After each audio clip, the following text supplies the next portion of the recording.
Hello అండి, నేను మీ Madhuri. Welcome to Suvan TV network. ప్రస్తుతం మనతో పాటు ఉన్నారు celebrity homeo physician doctor Chetan garu. నమస్కారం చేతన్ గారు. నమస్తే మేడం.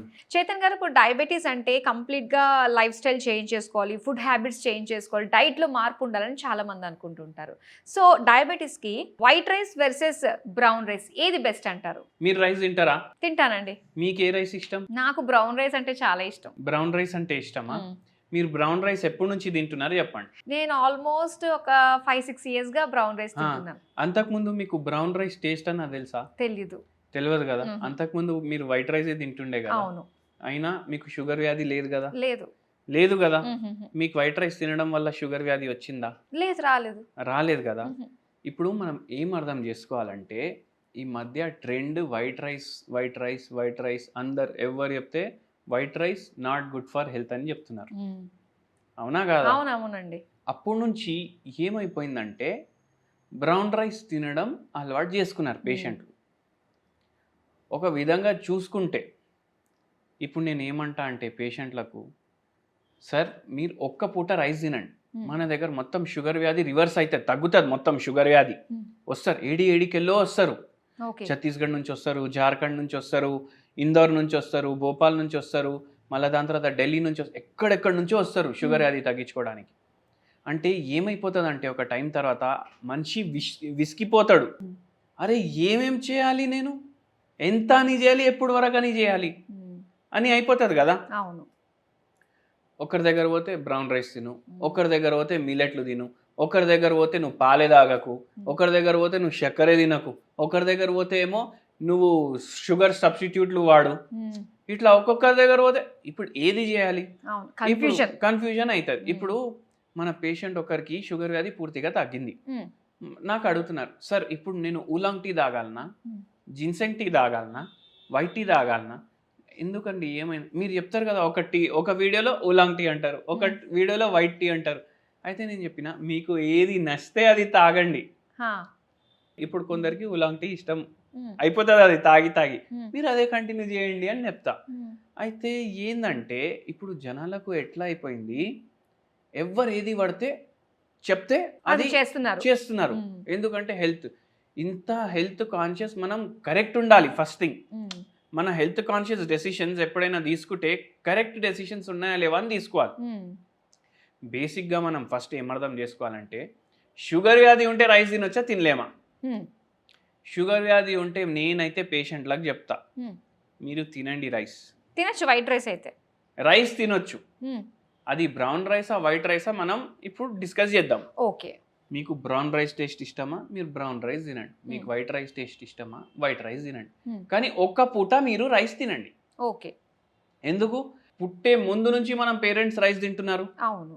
50% మన జీన్స్ మదర్ సైడ్ నుంచి వస్తాయి, 50% సైడ్ ఫాదర్ సైడ్ నుంచి వస్తాయి. అంటే 100% మన జెనెటిక్ ఏదైతే ఉంటుంది కదా, జెనెటిక్ స్ట్రక్చర్, మన బాడీ, మన ఫీచర్స్, మన మెంటాలిటీ అంతా ప్రీడిసైడెడ్ ఉంటుంది. మన లైక్స్ డిస్లైక్స్ కూడా పేరెంట్స్ వైపుకి వెళ్ళి వస్తాయి. ఇప్పుడు చెప్తారు కదా, అరే వీడు వీళ్ళ నాయనలానే రసం తాగుతాడు, వీడు ఏమో వీళ్ళ మమ్మీ లాగా డైలీ బొబ్బట్లు తింటాడు. అవి ఎందుకు వచ్చినాయి మనకు అలవాట్లు? మన పేరెంట్స్ సైడ్ నుంచి వచ్చినాయి. వాళ్ళకున్న అలవాటు ఏంది? రైస్ తినడం. Rice over a period of time polish అవుతుంది. ఏమవుతుంది అంటే దీంట్లో ఉన్న ఫైబర్ పోతుంది పాలిష్ చేస్తే. మెగ్నీషియం తగ్గుతుంది, మినరల్స్ తగ్గుతాయి, ఫైబర్ తగ్గుతుంది, మెయిన్గా ఫైబర్ తగ్గుతుంది. ఇప్పుడు నేను మీకు ఒకటి ప్రశ్న అడుగుతా, మీ ప్రకారం అంటే లేమన్ లాగా ఆలోచించండి, హెల్త్ మైండ్లో పెట్టుకోకండి. బ్రౌన్ రైస్లో ఉన్న ఫైబర్కి వైట్ రైస్లో ఉన్న ఫైబర్కి ఎంత % తేడా ఉంటుంది మీరు చెప్పండి. బ్రౌన్ రైస్ లోనే కాస్త ఫైబర్ ఎక్కువ ఉంటుందని అనుకుంటా. అంటే ఎంత పర్సెంటేజ్ ఉంటుంది కదా? పర్సెంటేజ్ వైజ్ గా చెప్పాలంటే ఒక 30-40% ఉండొచ్చేమో. 5%.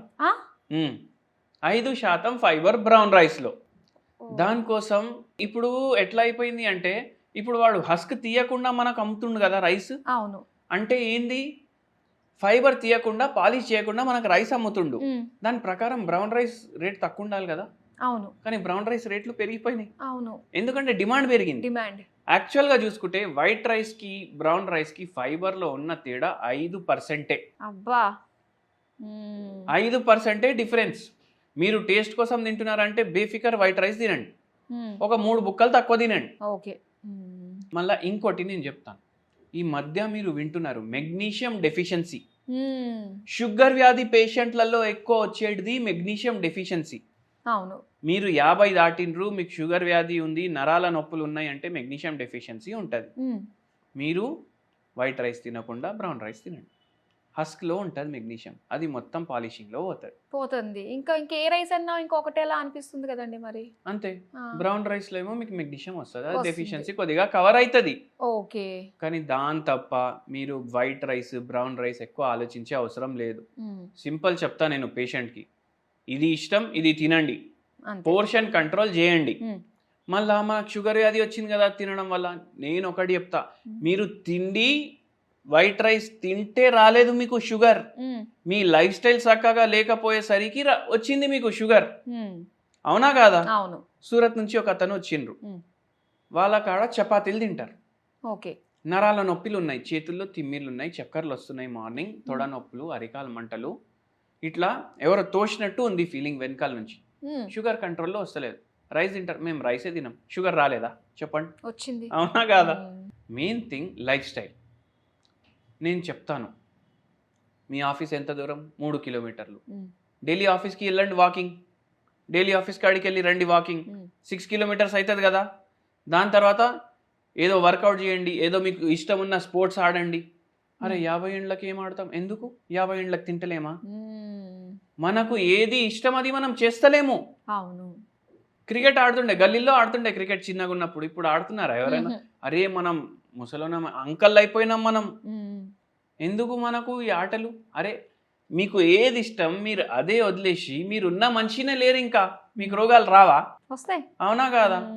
ఇప్పుడు కొందరికి భరతనాట్యం ఇష్టం ఉంటుంది, చిన్నప్పుడు చాలా మంది పిల్లలు నేర్చుకుంటారు.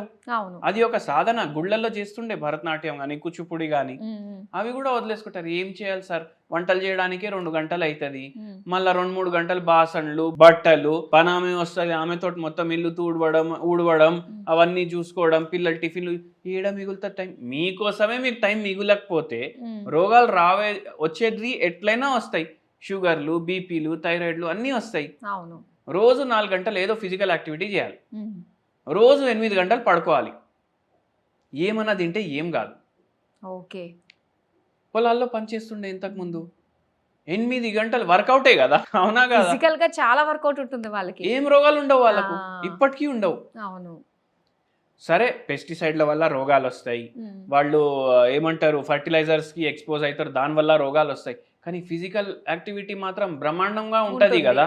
మనం డబ్బులు ఇచ్చి ఫిజికల్ యాక్టివిటీ చేస్తున్నాం. అవును. అవునా కాదా? అరే ట్రెడ్మిల్ కొనురా పోయి వాకింగ్ చేద్దాం. ఎందుకు ట్రెడ్మిల్? ఇన్ని రోడ్లు ఉన్నాయి, ఇన్ని పార్కులు ఉన్నాయి, ఇన్ని ఫుట్పాత్లు ఉన్నాయి, చేయండి, దాని మీద ఫ్రీగా అవుతుంది కదా వాకింగ్. అవునా కాదా? కరెక్ట్ అండి. అట్లా చేసి మీరు ఏం తిన్నా మీకు ప్రాబ్లం లేదు. మళ్ళీ ఇంకోటి, white rice glycemic index brown rice glycemic ఇండెక్స్కి 5 యూనిట్స్ తేడా ఉంటుంది. ఇది 67 ఉంటే అది 73 ఉంటుంది. అంతే. 3-4 బుక్కలు తక్కువ తినాలి, బ్యాలెన్స్ అయిపోతుంది. కూరగాయ ఎక్కువ వేసుకోవాలి, బ్యాలెన్స్ అయిపోతుంది. ఫైబర్ కూడా కూరగాయల నుంచి పోతుంది.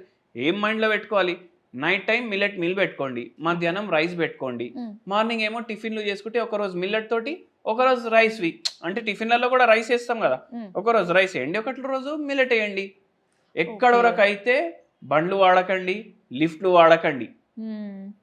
అవునా కాదా? అయిపోయి కథ, మీ పని అయిపోయింది. చాలా మంది ఆలోచించుకుంటుంటారు వైట్ రైసా బ్రౌన్ రైసా చపాతీలా అని. సో దానికి కన్క్లూజన్ ఇచ్చేసారండి, చాలా క్లియర్గా అర్థమయ్యేటట్టుగా తెలియజేశారు. Thank you so much Chetan garu. Thank you madam.